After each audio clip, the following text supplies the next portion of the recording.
This is 100% foundational. This is a core to everything that we believe. Because if Jesus is not the Son of God, if he is not the promised Messiah, if he is indeed just a good man and a good prophet, then everything we stand on is a lie. Everything we've done is a lie. And everything you believe about God through him is a lie. So know what you're talking about when you talk about walking in the light, walking with Jesus, what this means. It means to not just walk with him in his glory and his righteousness, but to join with him in the fellowship of his suffering. Verse 7, if we walk in the light as he is in the light, we have fellowship with one another. And the blood of Jesus, his Son, God, the Father's Son, purifies us from all sin. Here's the thing about counterfeit teaching, and I got this example from the commentator Warren Wiersbe. And it's funny, you can really see how he's dating himself, because the book, which was written in the 70s, he talks about a counterfeit $10 bill.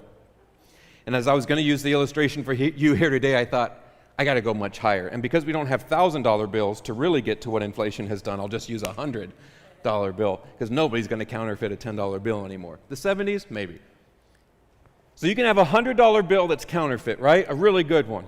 And it can go all throughout. Let's say you get it as change back from something, and then you buy something, groceries your family really needs, and you feed your family with it, and then that bill gets taken and passed and given to somebody in a birthday card, and now you've made that young person happy. They just got a $100 bill, and they take it to their bank to deposit it, and the bank says, sorry, this is fake.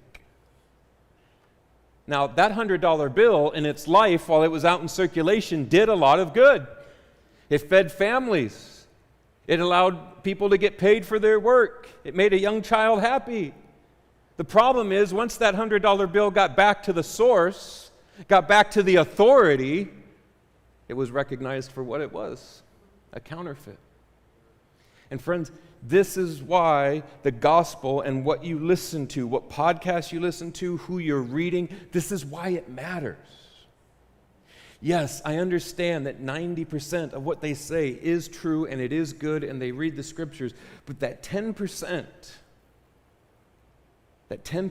denies that Jesus is the authority he says he is.